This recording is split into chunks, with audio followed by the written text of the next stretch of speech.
प्रमुख ने शहर प्रमुखों ની વરણી થઈ રહી છે। બધી જગ્યાએ ખૂબ સરળતાથી સ્થાનિક લોકોના અભિપ્રાયને લઈને નિરીક્ષકોએ પ્રદેશની જે રિપોર્ટ આપ્યો એના આધારે ખૂબ સારી રીતના આખી પ્રક્રિયા પૂર્ણ થઈ રહી છે। ભરૂચ જિલ્લામાં પણ આખા મારા લોકસભા વિસ્તારની અંદર એક એક તાલુકાના શહેરમાં નિર્વિવાદ રીતના તાલુકા પ્રમુખો અને શહેર પ્રમુખની વરણી થઈ છે। પરંતુ ઝઘડિયામાં કંઈક કાચું કપાયું છે। ઝઘડિયામાં પ્રદેશ સમક્ષ જે રિપોર્ટ પહોંચ્યો છે એ રિપોર્ટમાં મને થોડો વાંધો છે। જે સંદીપ પટેલ જે ફૂલવાડી ગામના જે છે ડેપ્યુટી સરપંચ છે, પાર્ટીમાં એનું કોઈ જ યોગદાન નથી, આ ગામ પૂરતું છે। ઝઘડિયા એવો તાલુકો જે છે એ ઘણી બધી રીતના ઘણા પરિબળોની સામે ફાઇટ આપવું પડે છે, સંઘર્ષ કરવો પડે એવો તાલુકો છે અને ત્યાં મજબૂત માણસ જોઈએ। અને જે પ્રકારની ઝઘડિયા તાલુકાને આખી જે વસ્તી જે છે સૌથી વધારે આદિવાસી છે, બીજા નંબર પટેલો છે અને ક્ષત્રિયો છે। આ ત્રણ સમાજમાંથી પ્રમુખ બનાવવો જોઈતો હતો। જ્યારે સંદીપ પટેલ એ પટેલ નથી, અન્ય જ્ઞાતિમાંથી આવતી જે પણ હશે, પણ આખા તાલુકાને સંભાળી શકે તેવો સક્ષમ વ્યક્તિ નથી।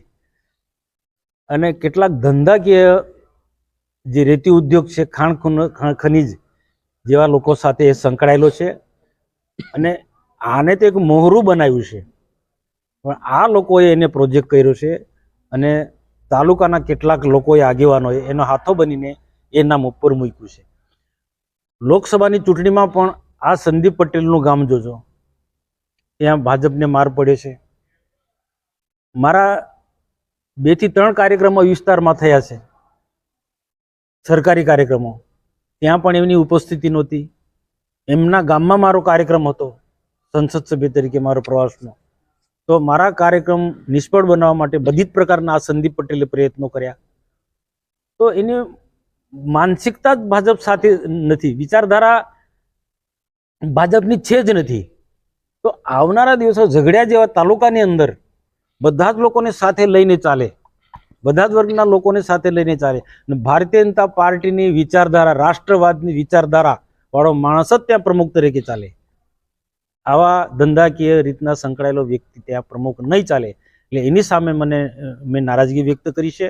અને જો આમાં સ્પષ્ટ કહેવું પડે, બદલે ના બદલે એ પાર્ટીનો વિષય છે, પણ મેં યોગ્ય સમયે પાર્ટીનું ધ્યાન દોરી દીધું છે કે આમની સામે મને એકલી નારાજગી નથી, ઝઘડિયા તાલુકામાંથી ઘણા બધા લોકોએ નારાજગી વ્યક્ત કરી છે।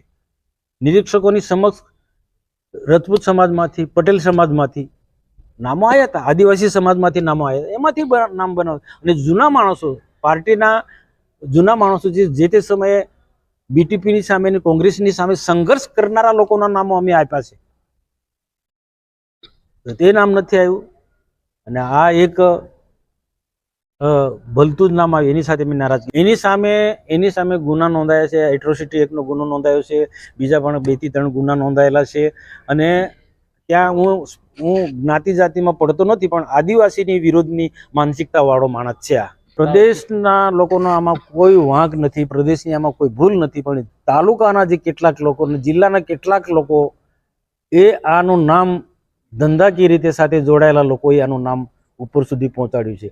તાલુકાનો આવો વ્યક્તિ પ્રમુખ બની જાય તો અહીંયા રેત ઉદ્યોગ છે, ખાણ ખનીજ ઉદ્યોગ છે, ઇન્ડસ્ટ્રીઝ એરિયા, ઝઘડિયા જેવી જીઆઈડીસી છે, એમને કેટલાક ધંધો કરનારા લોકોને સરળ થઈ જાય એટલે આનું નામ મૂક્યું છે। સંદીપ પટેલને પ્રમુખ બનાવવાથી એક તો સરકાર અમારો પારદર્શક વહીવટની વાતો કરે છે, એને નુકસાન થઈ શકે છે।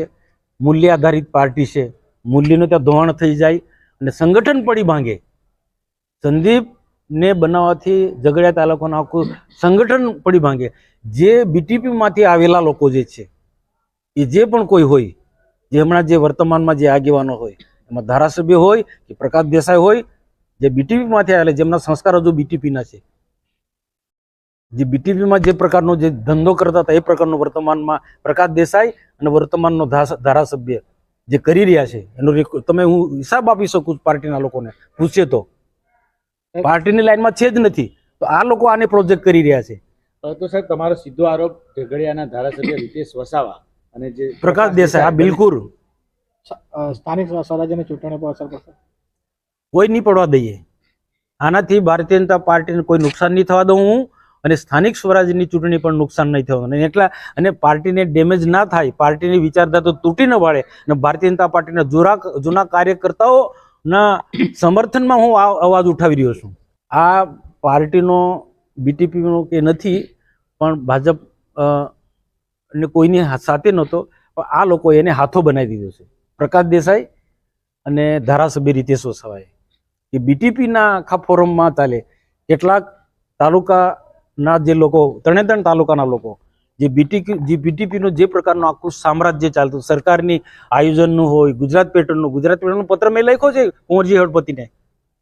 કુંવરજી હળપતિ આમાં ન્યાય કરે. મેં ન્યાય માટેની વાત કરી છે કે તાલુકાના સંગઠનના લોકોના કામો નથી આવતા, ગુજરાત પેટર્નમાં સરકાર નિયુક્ત લોકોના કામો નથી આવતા.